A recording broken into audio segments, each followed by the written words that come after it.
आत्मा का ताप। नागपुर स्कूल की परीक्षा में मैं कक्षा में प्रथम आया।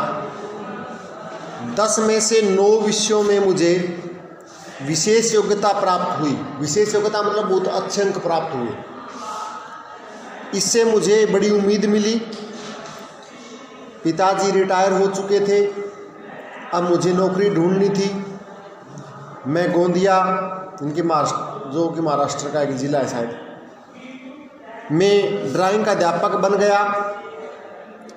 महीने भर में ही मुझे बम्बई में जे स्कूल ऑफ आर्ट्स में अध्ययन के लिए मध्य प्रांत की सरकारी छात्रवृत्ति मिली।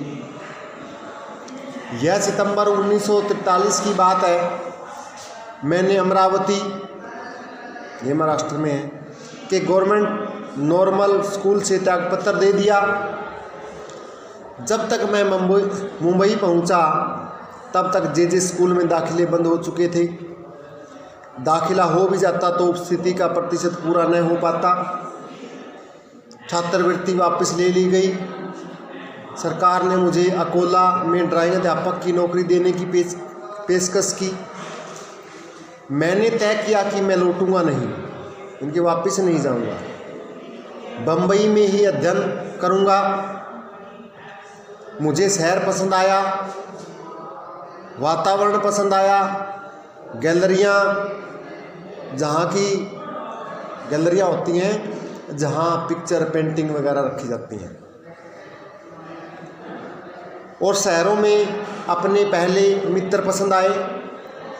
और भी अच्छी बात यह हुई कि मुझे एक्सप्रेस ब्लॉक स्टूडियो में डिज़ाइनर की नौकरी मिल गई। यह स्टूडियो फिरोज शाह मेहता रोड पर था। एक बार फिर कड़ी मेहनत का दौर चला। करीब साल भर में ही स्टूडियो के मालिक श्री जलील और मैनेजर श्री हुसैन ने मुझे मुख्य डिज़ाइनर बना दिया। सुबह 10 बजे से शाम 6 बजे तक मैं दफ्तर में काम करता। फिर मैं अध्ययन के लिए मोहन आर्ट क्लब जाता, और फिर जैकब सर्कल, जहां भाई के परिचित एक टैक्सी ड्राइवर ने मुझे रहने की जगह दे रखी थी। उसने कहा कि मैं तो टैक्सी रात को ही चलाता हूं, तो तुम वहां सो सकते हो। वह दिन में कमरे पर लौटता। वह छोटा सा कमरा जैकब सर्कल 7 रास्ता में पहली मंजिल पर था। एक रात जब 9:30 बजे मैं कमरे पर पहुंचा तो हमारे दरवाजे पर एक पुलिस वाला खड़ा था। उसने कहा कि तुम अंदर नहीं जा सकते, यहाँ हत्या की वारदात हुई है।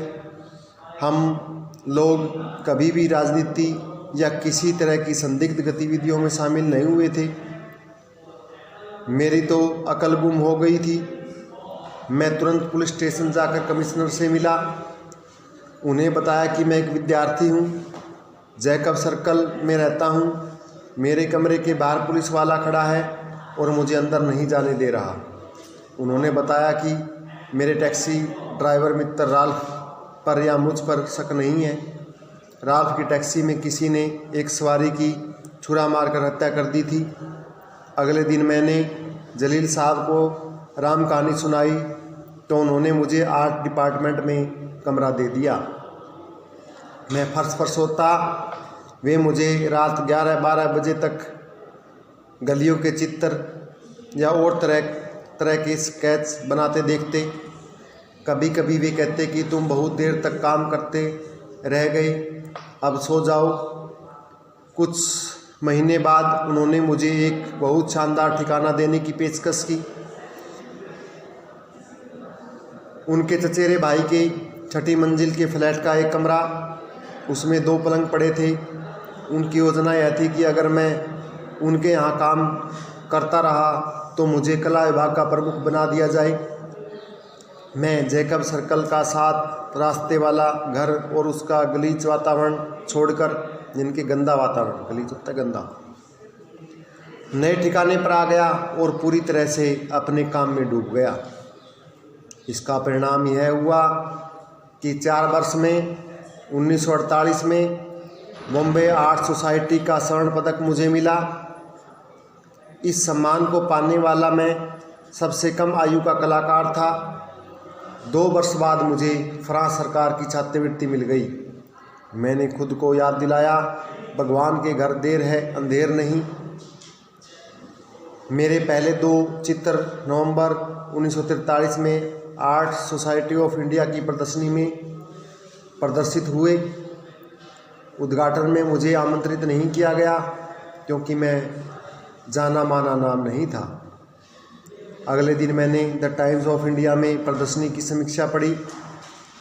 कला समीक्षक रुडॉल्फ वान लडेन ने मेरे चित्रों की काफ़ी तारीफ़ की थी। उनका पहला वाक्य मुझे आज भी याद है। इसमें से कई चित्र पहले भी प्रदर्शित हो चुके हैं और नयों में कोई नई प्रतिभा नहीं दिखी।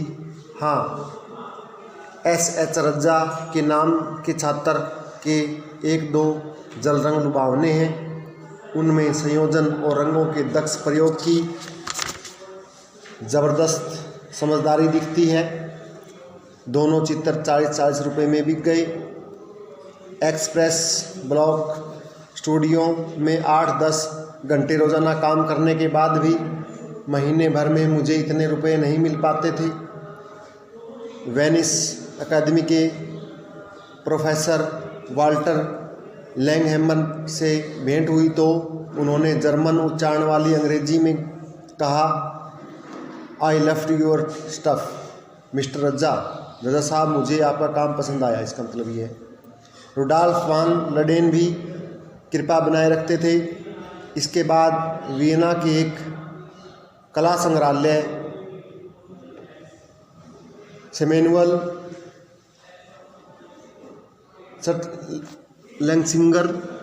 शटल सिंगर मेरे काम के प्रशंसक बने। यह मेरी बहुमूल्य उपलब्धि थी। समय के साथ साथ चीज़ें होती चली गई। प्रोफेसर लैंगहैमर ने काम करने के लिए अपना स्टूडियो दे दिया। Way the times of India में आर्ट डायरेक्टर थे। मैं दिन में उनके स्टूडियो में चित्र बनाता, शाम को चित्र उन्हें दिखाता तो वे बारीकी से उसका विश्लेषण करते। मेरे काम में उनकी रुचि बढ़ती गई, मेरा काम निखरता गया। वे मेरे चित्र खरीदने लगे और आखिर मेरे लिए नौकरी छोड़कर कला के अध्ययन में जुट पाना संभव हो सका। 1947 में जे स्कूल ऑफ आर्ट्स का नियमित छात्र बन गया क्योंकि अब मैं नौकरी किए बिना भी अपनी फीस और रहने का खर्चा उठा सकता था। तो आज के लिए इतना ही भाई।